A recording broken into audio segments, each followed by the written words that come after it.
saludo cordial para todos ustedes. Yo soy la doctora Dania Prado, ginecóloga obstetra, y el día de hoy vamos a valorar el tema de patología de endometrio. Bien, debemos recordar que estas patologías principalmente se caracterizan porque van a presentar un sangrado uterino anormal. Dentro de este grupo ya habíamos hablado anteriormente sobre la separación que existe entre el sangrado uterino normal con el PAN-COIN. Sin embargo, debemos hablar directamente de la patología de endometrio, ya que dentro de este grupo de enfermedades tenemos la patología benigna como la patología maligna. Y es así que vamos a hablar dentro del grupo sobre los pólipos endometriales, las sinequias o adherencias uterinas, la hiperplasia endometrial y el cáncer de endometrio, que son las 4 patologías predestinadas y que se correlacionan directamente con el endometrio. Bien, empezaremos hablando de los pólipos endometriales, cuyo nombre también es conocido como adenoma. Debemos decir prácticamente que los pólipos endometriales presentan un crecimiento hiperplástico o son formaciones sésiles de crecimiento hiperplástico localizado de las glándulas y del estroma endometrial. Estos se desarrollan con una proyección sésil o pediculada, como ustedes pueden ver en la imagen, ¿no? Tanto por histeroscopía como por ecografía, que tienen esta proyección sésil o pediculada del endometrio o de la superficie del endometrio. Prácticamente estos adenomas polipoideos son benignos y es muy rara aquella transformación que pueda convertirse de forma carcinomatosa. Sin embargo, existe un pequeño porcentaje, que es hasta un 2%, que puede malignizar. La incidencia de esta patología va a ir incrementando con la edad y declina después de la menopausia, es decir, de la ausencia de la menstruación. Como todas las enfermedades que habíamos hablado hasta ahora y sobre todo en las patologías de endometrio, debemos decir que estas enfermedades son hormonodependientes. No tienen una edad en las cuales puedan desarrollarse, una edad exacta en la que puedan desarrollarse. Sin embargo, puede presentarse en la etapa de la mujer en edad fértil, ¿no es cierto? Pero no hay una edad específica para el desarrollo de estas. Debemos decir que estas además presentan una proliferación adenomatosa de glándulas endometriales, lo cual van a conformar este tipo de pedículos. Tiene una prevalencia entre un 10 y un 24% y es responsable de un 25% de los casos o de las pacientes que presentan metrorragia. Perimenopáusica sobre todo, ¿no? Donde es la máxima incidencia de estos sangrados anormales o sangrados fuera de la menstruación, que es así como se considera una metrorragia. Y prácticamente esta patología pues puede ser bien visualizada mediante la histeroscopía. Debemos decir que cuando hablamos un poco sobre los factores de riesgo de esta patología, está la obesidad, y la obesidad va a atribuirse por una producción hormonal periférica. Ya habíamos hablado anteriormente de este tema igual. Aquellas mujeres que pueden estar sometidas con altos niveles de estrógenos o patologías anovulatorias prolongadas o crónicas, una insuficiencia lútea, el uso de tamoxifeno, ¿no? Que es muy usado en aquellas pacientes con cáncer de mama quirúrgicas, que para el control de esta nosotros utilizamos el tamoxifeno, y aquellas pacientes con hipertensión arterial de igual forma. Clínicamente, si hablamos sobre los pólipos, diremos que en su mayoría son asintomáticos. ¿no? Y que su principal clínica es la metrorragia que ya habíamos mencionado, esta alteración del flujo de la menstruación, y puede estar vinculado en algunos casos con temas de infertilidad en algunas pacientes, ya que esto tiene que ver con un hiperestrogenismo local, lo que va a interferir a que exista una buena anidación de un producto.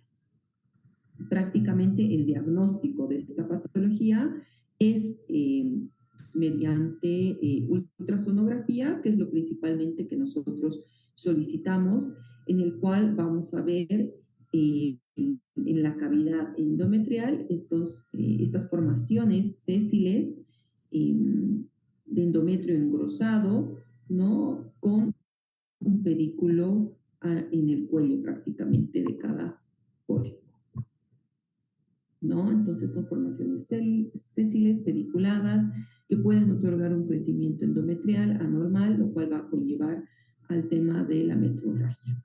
Pero el gol estándar, tanto para el tratamiento como para el diagnóstico de los pólipos, pues está la histeroscopía. La histeroscopía, ya que es bajo visión directa, uno puede observar directamente este tipo de alteraciones o formaciones sésiles, que son los pólipos. Además, se los puede extirpar por mediante la histeroscopía. Entonces, es tanto diagnóstico como terapéutico la polipectomía que se puede realizar y, por supuesto, mandar a patología.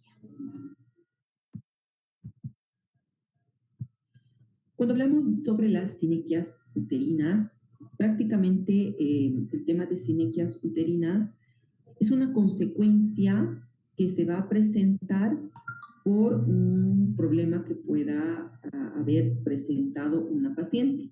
Por ejemplo, un aborto incompleto, ya sea provocado o no, pues se va a someter esta paciente a un procedimiento quirúrgico mediante legra, como es el legrado uterino instrumental.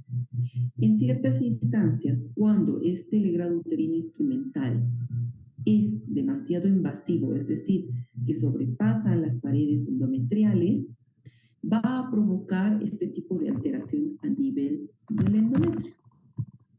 Como ustedes pueden ver, también el gol estándar para esta patología y poder identificar correctamente las adherencias en formación del endometrio, como ustedes pueden ver y estoy mostrando con el puntero, pues son este tipo de alteraciones a nivel endometrial, las cuales se conocen como sinequias o adherencias uterinas. Clínicamente, ¿qué va a provocar esta patología? Pues prácticamente periodos de amenorrea. Recordemos que amenorrea es la ausencia de la menstruación por más de 3 meses. Este tipo de pacientes pues acuden no solamente por el tema de amenorrea, sino por temas de esterilidad o infertilidad y en muchos de los casos por abortos iterativos, es decir, que son aquellos abortos más de 3 en un mismo año, ¿no? Entonces, ¿qué es lo que nosotros tenemos que valorar? Prácticamente la cavidad uterina, el endometrio, donde nosotros vamos a ver esta alteración de estas sinequias o adherencias que se presentan y se desarrollan por el exceso del legrado presentado.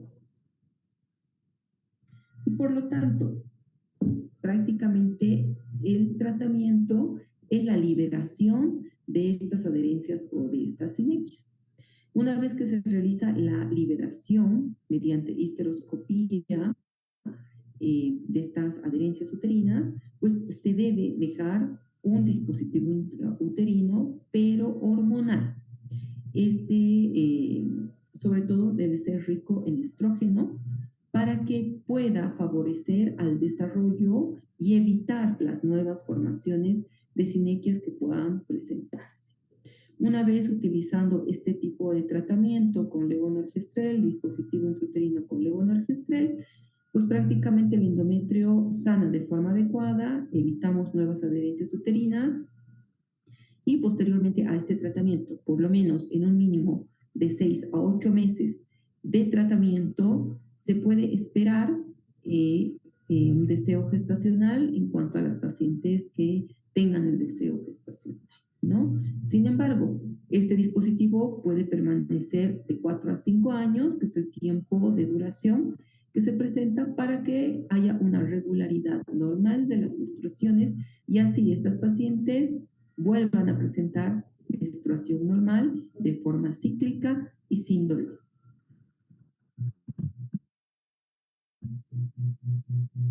Bien, otra patología que ingresa al grupo de la patología del endometrio es la hiperplasia endometrial.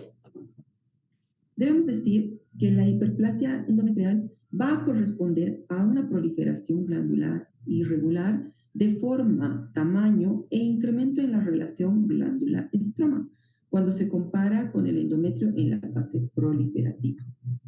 Por lo tanto, diremos que la hiperplasia endometrial es aquel crecimiento anormal del endometrio con una proliferación glandular excesiva que va a propiciar que haya una alteración de las paredes endometriales y cuya característica principal pues va a ser el engrosamiento endometrial. Esta patología se relaciona además con una anovulación crónica y un incremento en la exposición de estrógenos exógenos. Esta se considera una lesión potencialmente maligna y es por esto que se desarrolla una clasificación de la hiperplasia endometrial. Prácticamente la hiperplasia endometrial se clasifica en dos tipos, sin atipia y con atipia. Cuando nosotros hablamos de la hiperplasia endometrial sin atipia, debemos decir que la exposición o la alteración que pueda presentarse es de bajo grado. Cuando hablamos de esta alteración de bajo grado, además se subdivide en dos tipos, la hiperplasia endometrial sin atipia simple y la compleja. Cuando nosotros hablamos de una alteración simple, debemos decir que el tamaño glandular es variable con relación a la glándula estroma, que va a estar conservada y va a incrementar o va a ser mucho más abundante el estroma. Prácticamente la progresión a malignidad es menor al 1%, por eso que se la considera en bajo grado. Sin embargo, en este grupo de sin atipia también existe la compleja. Y hablamos de compleja cuando la arquitectura glandular va a ser irregular. La relación glándula-estroma va a estar incrementada y el riesgo de progresión a un cáncer endometrial incrementa a un 3 a un 4% en una progresión de 13 años. Dentro de este grupo también encontramos la hiperplasia endometrial con atipia. Cuando hablamos de atípica, nosotros debemos decir que la arquitectura glandular es irregular y que la relación glándula-estroma está alterada y está incrementada. Dentro de este grupo también se subdivide en simple y compleja. Debemos decir que la atipia citológica, pues prácticamente se van a evidenciar núcleos agrandados, hipercromáticos y con una dispolaridad mayor. Prácticamente el riesgo de progreso de cáncer de una hiperplasia endometrial con atipia simple es de un 8%, pero de una compleja ya se eleva de un 23 a un 29% en una progresión de 11 años. Entonces, lo que nosotros hablábamos, ¿no? Que la clasificación de las hiperplasias de endometrio se dividen en simple, compleja y atípica. Prácticamente, si hablamos de simplicidad, glándulas irregulares con un crecimiento individual, sin embargo, la relación glándula-estroma está conservada y prácticamente el riesgo de malignidad va a ser entre el 1 y el 3%. La hiperplasia compleja, debemos decir que al decir compleja, las glándulas están situadas unas contra otras, por por eso que es de una formación irregular. Existen deformaciones en yemas, papilares, puentes, una estratificación escasa, un crecimiento individual de células y la progresión a malignidad hasta un 4% en 13 años. Y la hiperplasia atípica. Cuando ya hablamos atípico, debemos decir que están situadas las glándulas unas contra otras. Hay una atipia citológica, ya que la relación de los núcleos, pues estos están agrandados, los nucleolos también incrementados de tamaño, hay un hipercromatismo, una estratificación y una dispolaridad. Y por lo tanto, la progresión de malignidad pues, incrementa en un menor tiempo a 11 años. Debemos hablar y conocer sobre los factores de riesgo, ya que muchas de nuestras pacientes con hiperplasia endometrial pueden ser asintomáticas, ya que el síntoma característico pues es una metrorragia, que muchas de ellas pues lo toman como normalidad. Inclusive pacientes que ya cuentan con una edad en la cual ya debería presentarse la menopausia o el climaterio, estos pacientes siguen presentando menstruaciones regulares, pero en exceso, ¿no? En exceso, es decir, una metrorragia.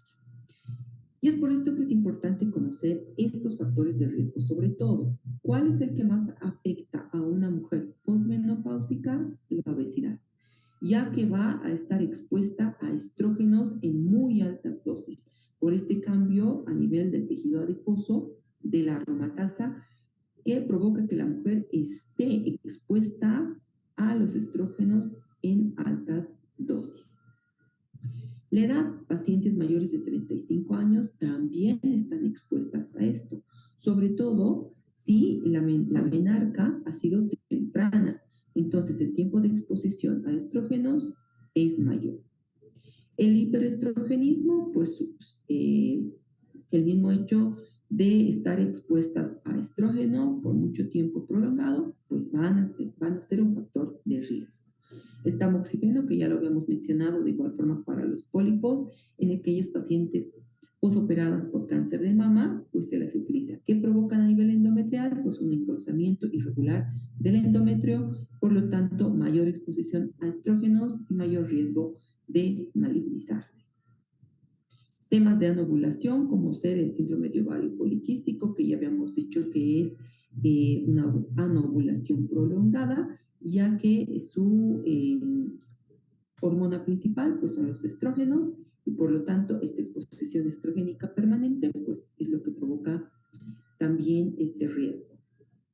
La diabetes mellitus, la nuliparidad, ¿no? Historia de infertilidad, inclusive en muchas de las pacientes, y la menopausia tardía y una menarca precoz, como anteriormente lo mencionaba, pues son estos los factores de riesgo importantes en la hiperplasia endometrial. Hablando sobre la clínica de la hiperplasia endometrial, debemos decir pues que se caracteriza por la metrorragia, que es el sangrado uterino fuera de la menstruación o con la menstruación, pero de forma abundante, ¿no? Llama la atención en aquellas pacientes que ya sean posmenopáusicas y que puedan presentar una metrorragia, y en muchos de los casos o casos avanzados pueden provocar dolor en hipogastrio. El diagnóstico. Prácticamente el diagnóstico en estas pacientes debe ser mediante la ultrasonografía, donde nosotros vamos a poder ver que se encuentra incrementado el endometrio, ¿no? Recuerden que en una paciente posmenopáusica el endometrio tiene que tener una medición menor a 5 milímetros, ¿no? Por lo tanto, en aquellas pacientes donde el endometrio esté más de 5 milímetros, ya nosotros sospechamos, ¿no? Y cuando las pacientes tienen esta alteración de hiperplasia endometrial, normalmente este endometrio va a ser mayor o igual a 15 milímetros del grosor. Por lo tanto, es importante en estas pacientes la valoración del endometrio mediante la ultrasonografía. Otro estudio que nos permite determinar qué tipo de hiperplasia puede presentarse en estas pacientes, pues es la biopsia endometrial. La biopsia endometrial prácticamente es el gol estándar para determinar si es una hiperplasia simple, es una hiperplasia compleja, es una hiperplasia típica, es una hiperplasia atípica o es un carcinoma, por ejemplo, ¿no? Entonces, prácticamente, gracias a la biopsia endometrial, nosotros vamos a poder determinar a cuál corresponde. La histeroscopía, por supuesto, que nos permite valorar el grosor endometrial y también otros estudios como la tomografía o la resonancia magnética que también nos permiten valorar el grosor del endometrio. El tratamiento. Para iniciar un tratamiento, nosotros debemos conocer primeramente la edad de la paciente. ¿No es cierto? Recuerden que en pacientes mayores de 35 años puede presentarse esta patología. Muchas de estas pacientes pueden ser nulíparas con deseo gestacional. Por lo tanto, dependerá mucho el tratamiento que nosotros vayamos a determinar según los deseos gestacionales, ¿no? Sin embargo, en aquella patología sin atipia, nosotros podemos utilizar los gestágenos, ¿no? Y los análogos de la gonadotropina coriónica. Por ejemplo, la medroxiprogesterona, 10 miligramos día, entre 10 y 14 días por 3 meses, lo que nos va a permitir hacer un mayor control del endometrio, ¿no? Y esto va a favorecer a la fertilidad que pueda presentar la paciente. Sin embargo, en aquellos pacientes que no hayan deseos de fertilidad o de gestación, pues prácticamente nosotros ofrecemos el tema de la histerectomía, como ustedes pueden ver. Y en aquellas pacientes con una hiperplasia endometrial con atipia, como el riesgo de cáncer endometrial es demasiado elevado, prácticamente en estas pacientes lo que debemos realizar es una histerectomía. Recuerden que el cáncer de endometrio puede presentarse en un 90% de los casos y se detecta prácticamente por estos sangrados que puedan presentar, sobre todo los posmenopáusicos.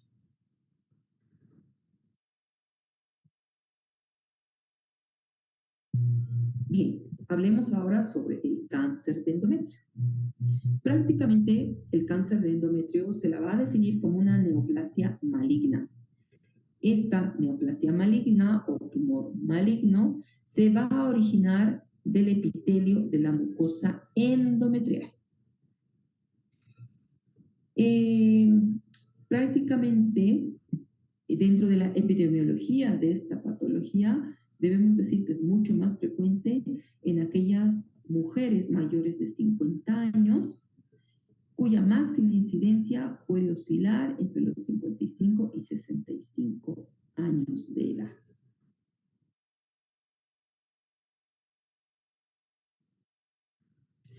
Recordemos que la principal alarma de sospecha de cáncer de endometrio es un sangrado posmenopáusico.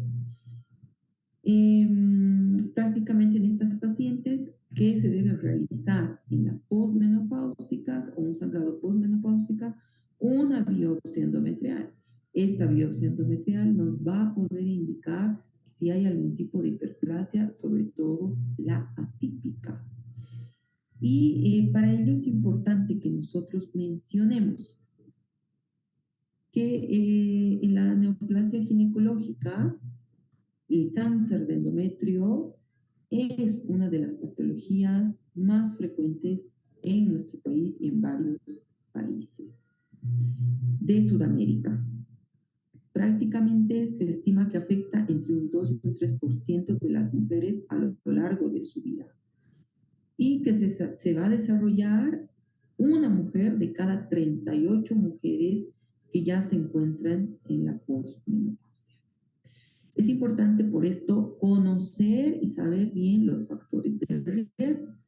Dentro de los factores de riesgo, pues encontramos la exposición al estrógeno, el hiperestrogenismo, la edad mayor a los 50 años, pacientes posmenopáusicas sobre todo, La obesidad, ya habíamos dicho que la obesidad pone en exposición a la mujer a estrógenos muy elevados por el tema de la aromatasa. El uso del tamoxifeno mayor a 2 años de tratamiento de control, la diabetes mellitus, la hipertensión arterial, el síndrome de ovario poliquístico por el tema que es una patología estrógeno dependiente, la terapia con estrógenos sin progesterona, la nulliparidad, una menarca temprana, una menopausia tardía. Los tumores que producen estrógenos son los que puedan propiciar al desarrollo de esta patología.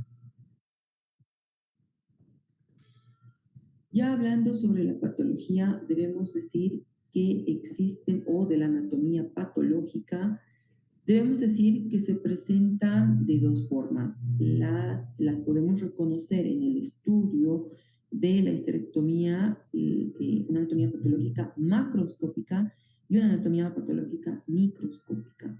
Cuando hablamos de la patología macroscópica, esta se presenta como un tejido de color blanco, grisáceo, blanda, puede ser friable, van a tener puntos o zonas de hemorragias, de necrosis, y prácticamente estas se subclasifican en dos tipos, según su extensión y según su forma de crecimiento. Según su extensión, vamos a evidenciar que pueden ser bien circunscrita el cáncer o puede ser difuso. Y según su forma de crecimiento, pues puede ser exofítico, que es una de las formas más frecuentes que se presentan en más de un 50%, pueden ser endofítico, exoendofítico y superficial. Si nosotros hablamos de la patología microscópica, debemos decir que va a corresponder prácticamente a un adenocarcinoma en distintos grados de maduración y diferentes variedades evolutivas. Por lo tanto, tenemos varios tipos histológicos en este grupo, como ser el adenocarcinoma endometrioide, que este se presenta, es de los principales y el más común en más de un 90% de los casos. Su proliferación es mediante células cilíndricas atípicas, ¿no? Y pueden ser bien diferenciadas o indiferenciadas según el momento y la toma de muestra. Un adenocarcinoma mucosecretante puede ser de tipo papilar, el carcinoma de células claras, puede ser el de tipo mesonéfrico, el neuroendocrino, un carcinoma epidermoide, un adenocarcinoma con diferenciación pavimamentosa.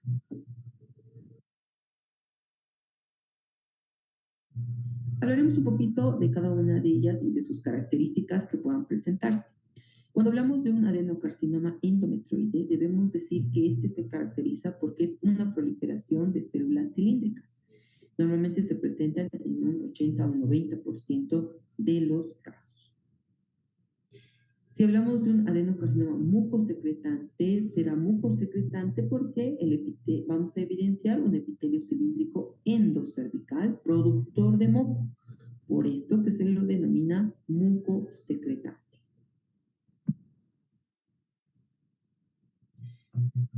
Aquel adenocarcinoma papilar, debemos decir que la invasión, pues prácticamente es una invasión linfovascular que afecta sobre todo a mujeres mayores de edad, sobre todo aquellas pacientes postmenopáusicas. Incluso puede afectar a aquellas pacientes que no tengan una alteración o que no tengan temas de obesidad o exposición prolongada a estrógenos. El compromiso normalmente es extrauterino y no responde de forma adecuada al tratamiento radioterápico. Por lo tanto, en este tipo de adenocarcinoma papilar, el tratamiento principal es el quirúrgico con posteriormente el tratamiento que se pueda dar mediante la quimioterapia.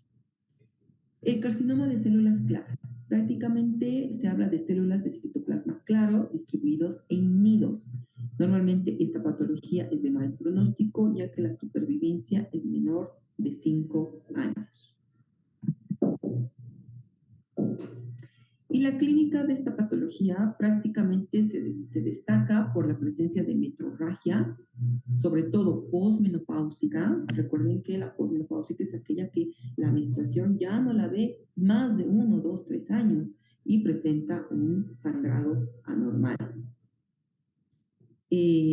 Pueden presentar además alteraciones como flujos acuosos o mucosos, y en etapas avanzadas prácticamente estas pacientes pues van a presentar intenso dolor en hipogastrio. Muchas de ellas conllevan anemia, edema vulvar, insomnio, caquexia, y muchas de ellas nos van a también expresar de dispareunia, y una dispareunia con presencia de sangrados muchas veces anormales. El diagnóstico de esta patología, ya que la sobrevida en estas pacientes, sobre todo en aquella patología que es el adenocarcinoma endometrioide, es bastante buena, sometiéndola a un tratamiento quimioterápico, radioterápico y una histerectomía radical. Van bien y tienen una buena sobrevivencia en más de un 87% de los casos. Sin embargo, el diagnóstico principal para esta patología, primeramente la ecografía transvaginal, en la cual nosotros vamos a poder evidenciar al Doppler color esta vascularización irregular, anormal, que ustedes están observando, ¿no? Es como la formación de un neovaso, un nuevo vaso, que estuviese alimentando prácticamente solo el endometrio, ¿no? Por lo tanto, al Doppler color en la ecografía transvaginal nos puede servir, y también la medición del endometrio. Principalmente la biopsia endometrial. Ya les había dicho que la biopsia endometrial para estas patologías es como el gold estándar, ya que nos va a propiciar el resultado exacto en estas pacientes y la característica o el tipo de carcinoma que estamos pudiendo evidenciar para poderlo tratar. La histeroscopía prácticamente que nos va a tomar una muestra endometrial de igual forma para un estudio patológico. La tomografía, por supuesto, en el cual nos puede decir si ya presenta invasión, ¿no? Invasión o no, pero sobre todo la alteración del endometrio, ¿no? En estadios avanzados nos puede dar la invasión de parametrios inclusive, ¿no? O de órganos adyacentes, al igual que la resonancia magnética. La estadificación del carcinoma de endometrio por la FIGO prácticamente sacan en 2009 esta estadificación, donde nosotros debemos conocerla, sobre todo para el tema de tratamiento terapéutico que nosotros todavía podamos ofrecer a las pacientes. Prácticamente el tema de quimioterapia, radioterapia e histerectomía radical, nosotros podemos ofrecerlo hasta el estadio 2A. Posterior a ello, pues prácticamente el tiempo de sobrevida en estas pacientes pues es menor a los 5 años. Como ustedes pueden ver en la gráfica, nosotros tenemos el estadio desde el 1 hasta el estadio 4. Prácticamente el 1A es un tumor limitado en endometrio o con una invasión menor al 50% del miometrio. Por lo tanto, estas pacientes van bastante bien detectadas a tiempo, con una sobrevida mayor al 87%, como habíamos dicho hace un momento. Sin embargo, cuando ya pasan a un estadio 1B, ¿no? Con la tumoración mayor del 50% del miometrio, ya hay un mayor compromiso. Entonces, dependiendo del compromiso y a la evolución de cada paciente, nosotros vamos a tener una expectativa de vida diferente. El estadio 2 prácticamente es una extensión al estroma cervical, pero no se extiende más allá del útero. El 2A es una extensión sobre la serosa uterina y anexos. El 2B es la extensión hacia la vagina, parametrios, que nosotros ya los podemos evidenciar inclusive en la clínica, ¿no? Y a estas pacientes prácticamente ya la terapéutica es quimioterápica o radioterápica. El estadio 3, C1, que es una metástasis ganglionar pelviana, el C2, una metástasis ganglionar paraórtica, el estadio 4, que ya hay una extensión e invasión de la vejiga o de la mucosa rectal, y el estadio 4B, que ya hay una metástasis a distancia distribuida intraabdominal o por los ganglios inguinales. El pronóstico es importante que nosotros lo conozcamos. Mientras más avanzado sea el estadio, pues menor sobrevida, ¿no? La edad de la paciente también es un factor de mal pronóstico. En pacientes con una mediana edad, pues tienen un mejor pronóstico dependiendo del estadio que nosotros también hayamos detectado de la patología. El tipo histológico, los de tipo 2, por ejemplo, el papilar, el de células claras, el mesonéfrico, son los que tienen mal pronóstico, prácticamente una sobrevida muy corta. El grado de diferenciación tumoral también es importante conocerlo, el tema de invasión ganglionar, de igual forma, la citología peritoneal, de igual forma, y el tema de los receptores hormonales para revisar el tratamiento. El tratamiento principal prácticamente es quirúrgico y dependiendo del estadiaje, como les había dicho. Primero hay que evaluar el estadiaje para poder ofrecer el tratamiento. Y posterior a ello, pues se asociará la radioterapia como coadyuvante, sobre todo, y la quimioterapia en muchos de los casos, ¿no?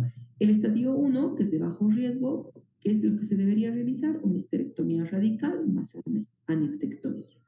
Un estadio 1, donde ya hay una invasión ganglionar, etapa 3, y tiene un riesgo intermedio, prácticamente se hace una histerectomía abdominal, una doble anexectomía, linfadenectomía y más radioterapia. El estadio 1 con riesgo alto de invasión ganglionar, etapa 3, una histerectomía abdominal, doble anexectomía, linfadenectomía, radioterapia y quimioterapia. El estadio 2, prácticamente nosotros ya debemos ofrecer una histerectomía abdominal radical, Wertheim, que es una colpohisterectomía, una linfadenectomía y radioterapia.